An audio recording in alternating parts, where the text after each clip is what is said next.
Bismillahirrahmanirrahim.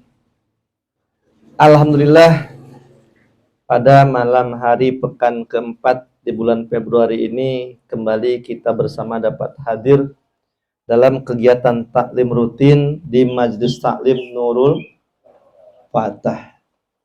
Dalam keadaan hujan yang lumayan deras, akan tapi keadaan ini tidak menyurutkan langkah dan semangat para jamaah untuk dapat hadir dalam majelis ini. Mudah-mudahan dengan wasilah hadirnya kita di majelis ini saat ini, kita semua diberikan ilmu yang bermanfaat oleh Allah Subhanahu wa taala. Amin ya rabbal alamin. Pertama-tama dan yang paling utama kita panjatkan puji dan syukur kehadirat Allah Subhanahu wa taala atas nikmat yang tidak terhingga. Allah berfirman, wa in ta'uddu ni'matallahi la tusuha. Jika kalian hendak menghitung nikmat-nikmatku, niscaya kalian semua tidak akan mampu menghitungnya. Suatu ketika Ibrahim bin Adham, seorang kekasih Allah, jalan lewat sebuah pasar. Di pojokan ada seorang yang cacat, nggak ada tangan, nggak ada kaki, matanya buta, maaf, penyakit lepra. Dalam keadaan seperti itu, lisannya senantiasa berkata, ya Allah, terima kasih yang engkau telah memberikan kepada saya nikmat yang sangat banyak. Dalam keadaan buta, nggak tangan, nggak kaki, berpenyakit, geletak di pojok pasar. Dalam keadaan demikian, dari mulutnya terlontar kata-kata, alhamdulillah, terima kasih ya Allah, engkau yang telah memberikan nikmat yang sangat banyak kepada saya. Sehingga dengan kata-kata tersebut, Syekh Ibrahim bin Adham terhenti langkah kakinya, penasaran. Kok bisa-bisanya dalam keadaan seperti itu, orang tersebut masih sanggup mengatakan terima kasih, nikmat yang sangat banyak. Lalu dihampirilah orang tersebut oleh Syekh Ibrahim bin Adham. Alhamdulillah, silakan. Kata Syekh Ibrahim bin Adham kepada orang itu, assalamualaikum. Gitu.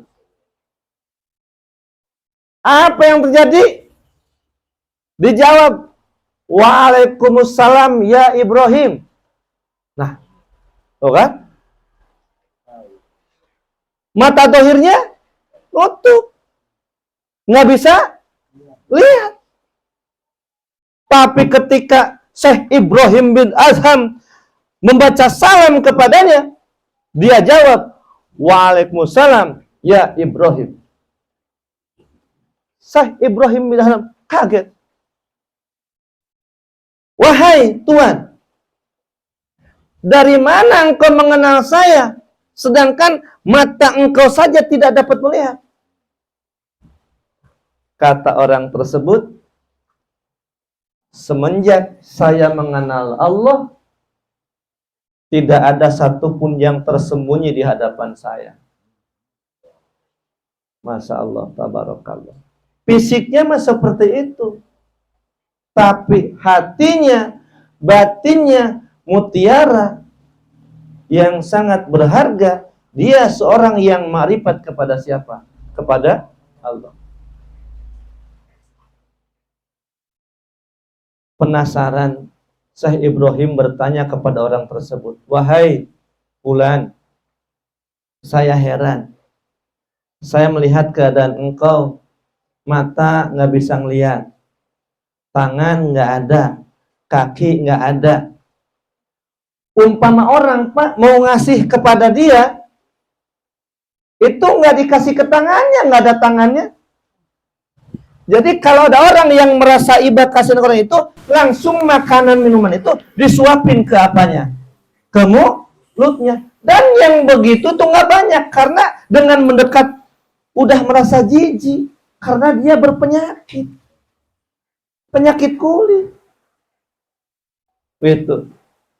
Saya heran. Dalam keadaan engkau yang seperti ini, engkau sanggup berkata, terima kasih ya Allah, engkau telah memberikan nikmat yang sangat banyak kepadaku. Mana nikmatnya? Tersenyum orang tersebut. Wahai Ibrahim, apakah kurang nikmat saya ketika Allah berikan kepada saya lisanan dzakiron? Allah kasih kepada saya, dikasih lidah, dengan lidah ini saya mampu berzikir kepada Allah. Wa qalban khashian, dan diberikan hati yang khusyuk.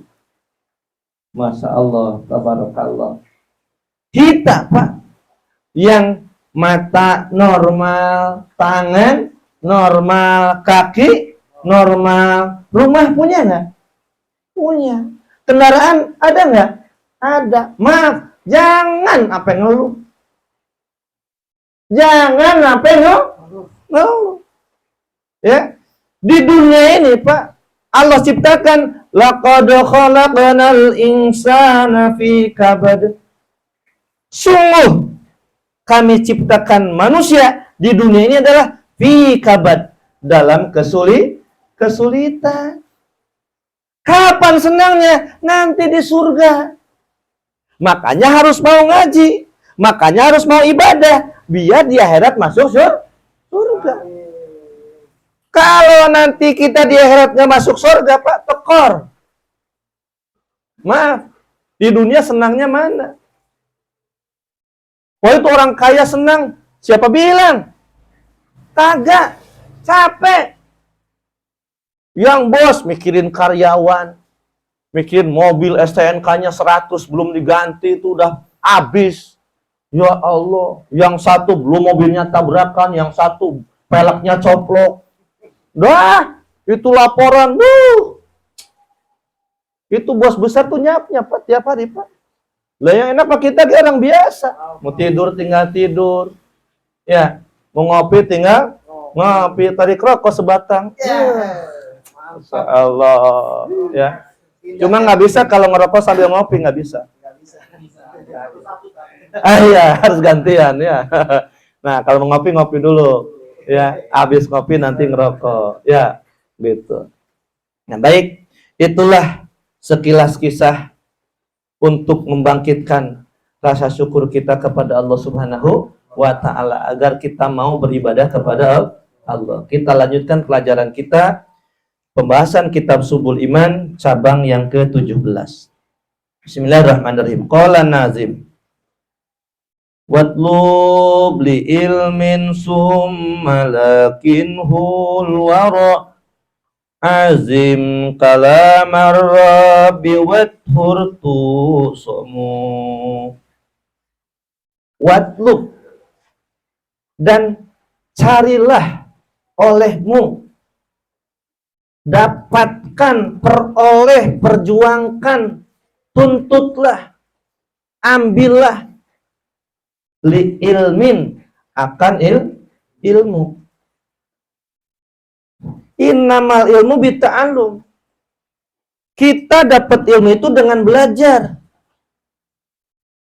Wallahu akhrajakum min butuni ummahatikum la ta'lamuna syai'a. Allah Subhanahu wa Ta'ala mengeluarkan kita dari rahim ibu kita, la ta'lamuna syai'a, nggak tahu apa-apa. Bapak pas lahir udah bisa baca? Boro-boro. Pak RT udah bisa baca pas lahir? Nangis yang ada mah boro-boro. Ya? Tuh. La ta'lamuna syai'a. Ketika lahir kita nggak bisa apa-apa. Nah, bagaimana caranya kita agar berilmu? ta'allum. Belajar. Gitu. Carilah ilmu, setelah ilmu didapat, summa lakinhul wara, lalu ilmu tersebut kau ajarkan, kau sampaikan kepada makhluk. Artinya, ajarkan ilmu yang dapat kita pelajari, berikan kepada sesama. Begitu. Azim kalam Rabbi, agungkanlah kalam Allah. Ya. Kalam Allah tuh harus diagungkan. Apa kalam Allah? Kitab suci Al-Quran. Nah, kalau kita yang mengagungkan, siapa lagi? Ya, maaf, umat-umat lain dengan Quran itu dengki, Pak. Umat lain dengan Quran itu gedeg. Lihat di Denmark ada peristiwa apa? Quran dibakar. Di India, maaf, Quran dikencingin, dirobek-robek, dibakar. Tuh, orang Pak di luar Islam dengan Islam tuh kayak gitu. Umat Islamnya yang minoritas dibantai, iya, itu begitu. Ya udah, itu mah mereka. Tapi kita, maaf, ada nggak berita, cerita, apakah di WA, di TV, di mana umat Islam bakar kitab agama mereka? Ada nggak? Nggak ada, Pak. Nggak ada. Itulah ajaran kita yang rahmatan lil alamin. Menjadi kasih sayang untuk seluruh alam. Nih, Pak. La ikraha fiddin. Qad tabayyana rusdu minal ghayy. Tidak ada paksaan dalam beragama, sudah nyata petunjuk dibandingkan dengan kesesatan. Petunjuk telah jelas, kesesatan telah jelas, tinggal kita pilih mau yang mana. Pak, Al-Quran ini otentik kebenarannya. Allah berfirman, inna nahnu nazzalna dzikra wa inna lahu lahafidun. Sesungguhnya kami yang telah menurunkan Al-Quran dan kamilah yang akan menjaganya.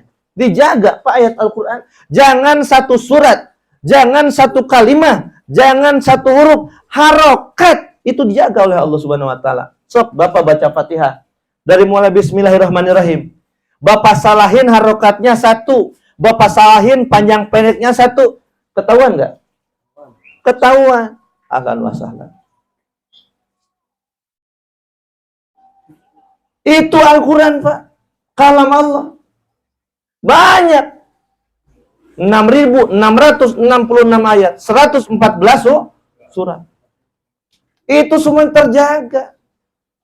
Semuanya terpelihara. Oleh karena itu, orang di luar kita, Pak, yang benci dengan Islam, yang benci dengan Al-Quran, mereka tidak sanggup, tidak mampu membantah isi Al-Quran, nggak sanggup. Kenapa? Nggak ada yang sanggup membantahnya, karena semuanya kebenaran. Gitu. Yang mereka bisa hanya ngacak-ngacak fisiknya aja. Dirobek Qurannya, dikencingin Qurannya, buat alas di toilet. Tuh di Jatimulya kan belum lama, tahun kemarin itu. Ada peristiwa Quran dirobek-robek oleh non-muslim. Jadi alas di mana? Di toilet. Nah, hanya bisa itu.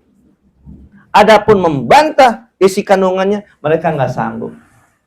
Allah udah nantang. Kalau kalian memang sanggup membuat yang seperti Al-Quran, kerjakan. Jangan satu surat. Jangan satu ayat. Silakan bikin satu kalimat. Wa in kuntum fi raibim mimma nazalna al abdina fa'tu bi suratin min misli wad'u syuhadakum min dunillah. Begitu, Pak. Rasul diutus di kaum Quraisy yang mana tradisi unggulan mereka adalah sastra Arab. Kaum Nabi Musa diutus di kaum Firaun yang ahli sihir. Makanya mukjizat yang menonjol yang seperti sihir. Ular lah, tongkatlah jadi apa? Ular. Batu besarlah diangkat.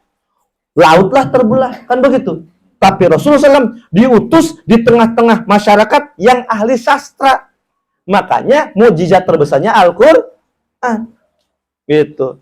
Mereka ahli sastra pandai mengolah bahasa, tapi disuruh bikin satu surat, satu ayat yang setelah Al-Quran, nggak ada yang mampu. Kata Allah tuh begitu, kalau kalian ragu dengan Quran, fa'tu bi suratin min mislih. Silahkan buat satu surat yang sudah Quran. Bisa nggak? Sampai detik ini Pak Dian. Sampai detik ini, sampai saat ini, tidak ada satu pihak pun, satu kelompok pun, baik pribadi ataupun golongan, yang mampu membuat seperti Al-Quran. Nggak ada. Karena ini firman Allah. Jelas asbabun nuzulnya. Jelas latar belakang turun ayat tersebut. Nah itu jadi agungkan Al-Quran. Kalau bukan kita siapa lagi gitu. Wathur, dan sucikan oleh engkau tuksamu, maka engkau akan terpelihara. Dzakaro menceritakan Nadim pengarang ini kitab fi hadal bait, di dalam bait ini. Bait mana? Watlub li ilmin malakin hul wara azim kalamar rabbi wathur tu'samu. Nah, dalam satu bait ini diceritakan ada 4 cabang iman. Fayuqalu, maka dikatakan ala naski ma marra, dengan susunan yang telah lalu. Wasu'batus sabi'ata asyara, dan adapun cabang yang ke-17, tolabul ilmi, adalah menuntut ilmu. Jadi tanda orang yang beriman, dia mau ngaji. Itu. Nah ini nih, pada datang ke sini. Ada yang baru datang juga. Itu tanda orang yang beriman. Yang gak iman nggak mau ngaji, Pak. Itu. Halo sahlan, enggak.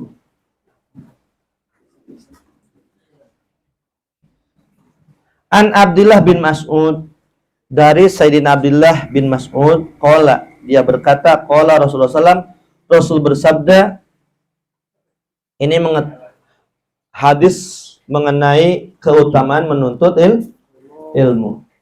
Pokoknya Pak, yang ngaji sekarang untung, yang nggak ngaji sekarang buntung. Arti buntung adalah luput pahala taklim malam ini. Kecuali yang nggak ngaji karena ada udzur syar'i.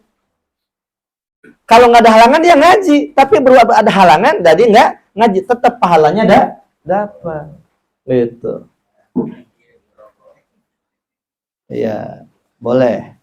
Kalau ngaji abang-abang begini, boleh sambil ngopi, boleh sambil ngerokok, itu, boleh sambil nyender.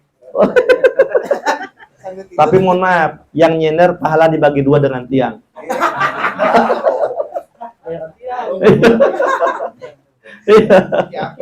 Iya. Tapi tiangnya baik, pahala dia dikembalikan lagi ke orangnya. Kata tiang, saya nggak perlu katanya.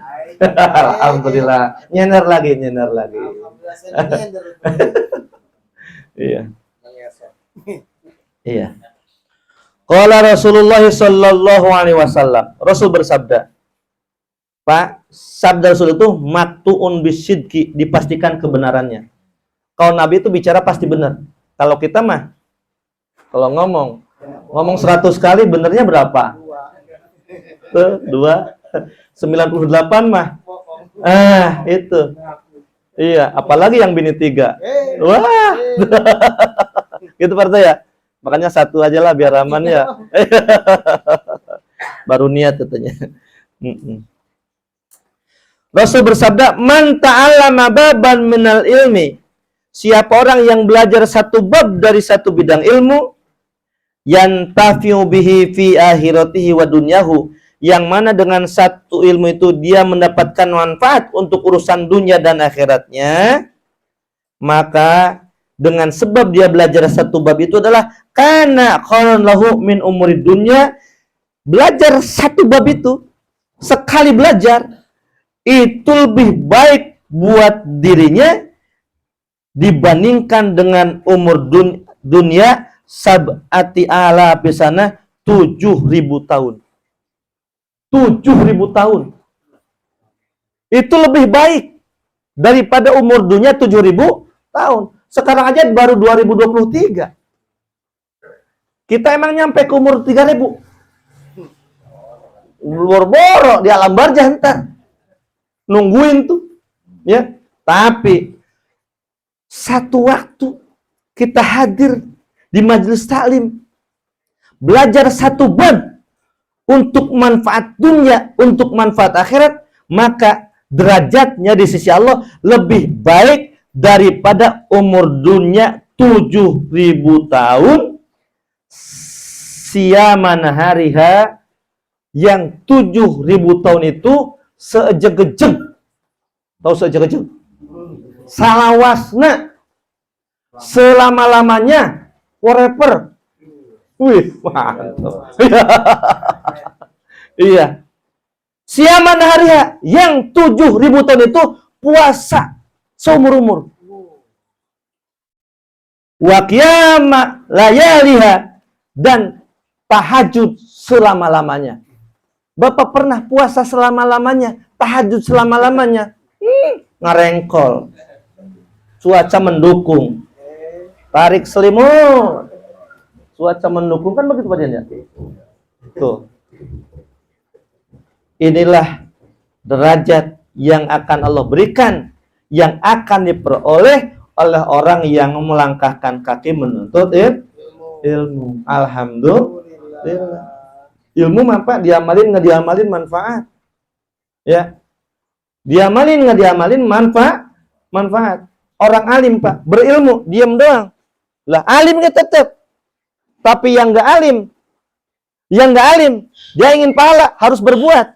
Itu pun nilai pahalanya sedikit. Gitu. Suatu bukti. Di masjid, ada yang lagi sholat, ada yang lagi tidur. Setan di depan masjid. Rasul datang. Setan ngapain?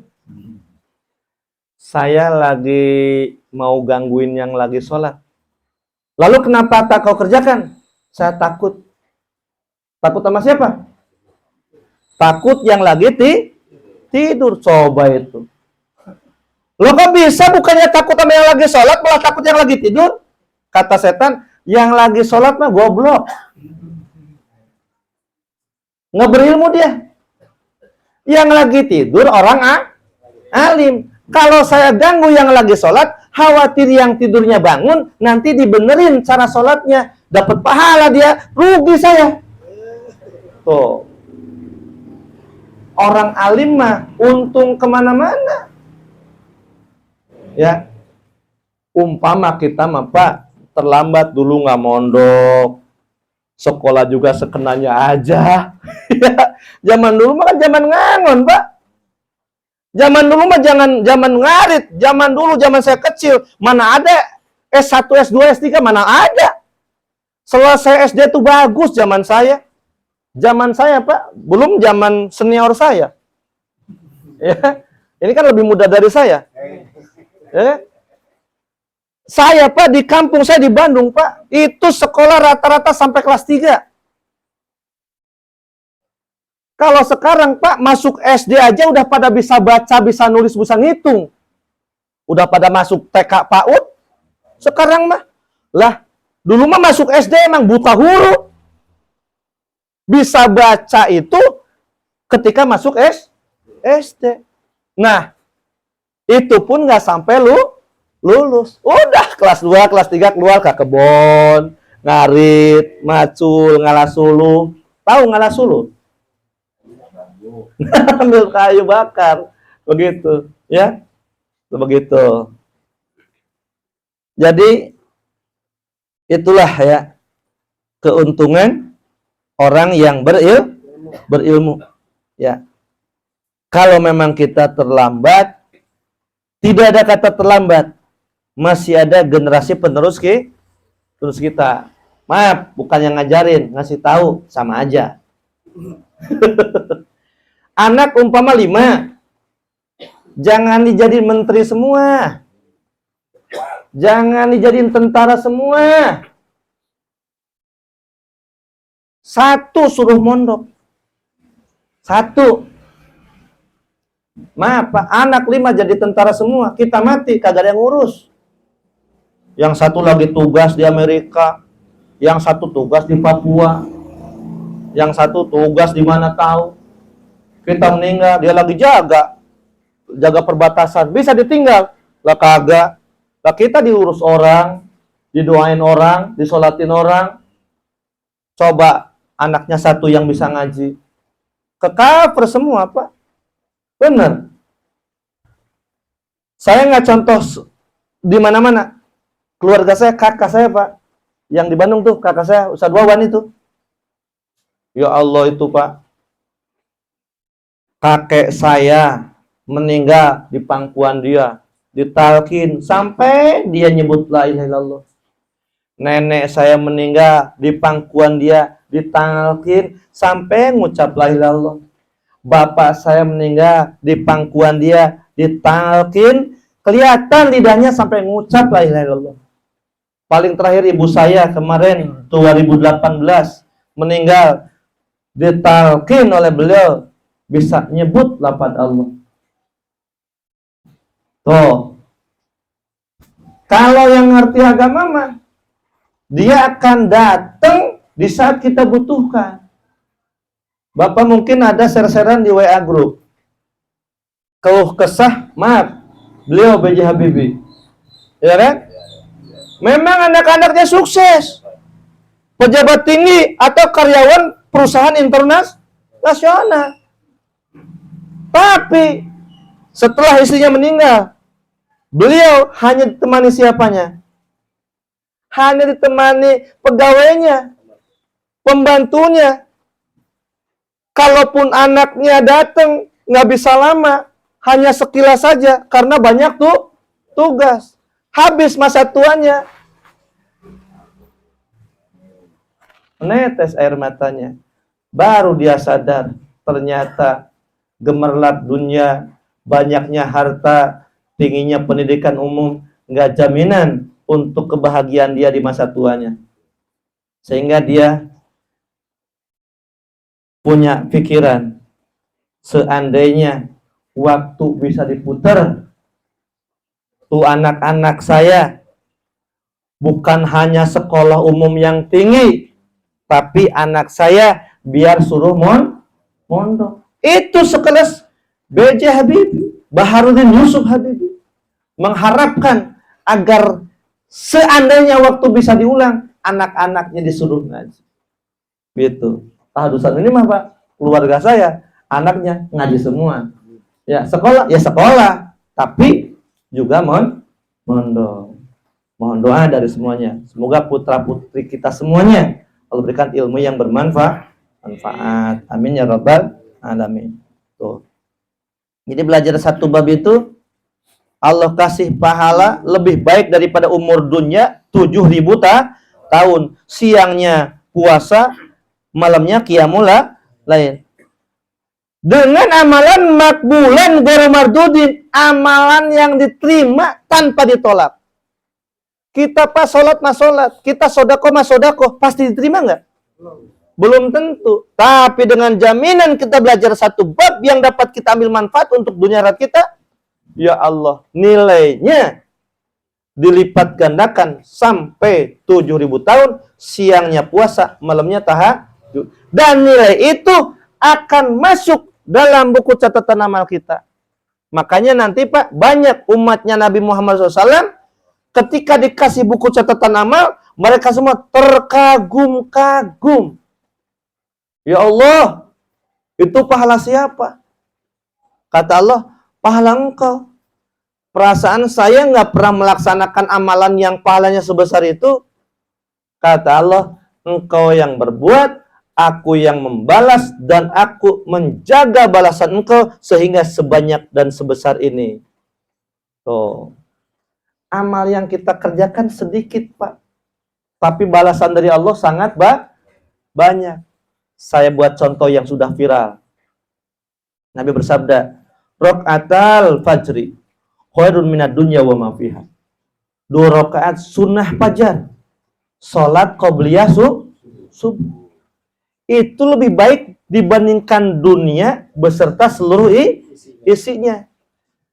Kebaikan dunia beserta isinya oleh Allah ditimbang nggak lebih bagus dari sholat qobliyah subuh berapa rakaat?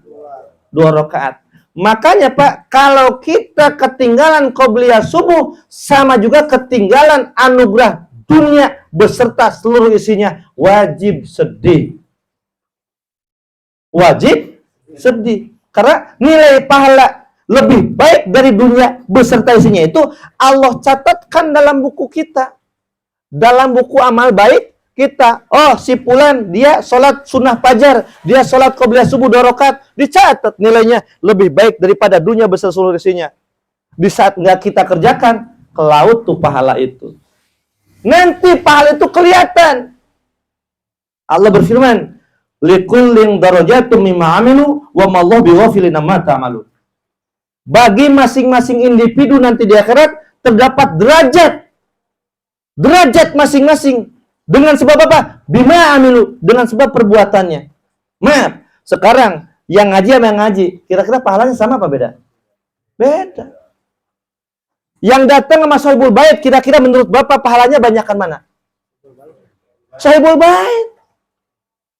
Nyiapin ini, nyiapin ini, nyiapin ini. Sama apa beda? Beda. Jadi memang masuk surga itu dengan rahmat Allah, tapi yang membedakan kelas itu dengan sebab amal kita. Tapi tetap amal kita ini anugerah dari Allah gitu. Jelas ya Pak ya? Jelas.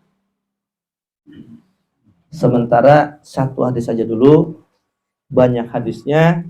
Yang penting setelah mendengar keterangan ini, agar ini menjadi kapsul, menjadi vitamin, suplemen untuk menambah semangat, gairah dalam melaksanakan perintah Allah, terutama menuntut ilmu. Karena nanti kalau ilmu sudah didapat, nanti ibadah-ibadah yang lain itu insya Allah ya.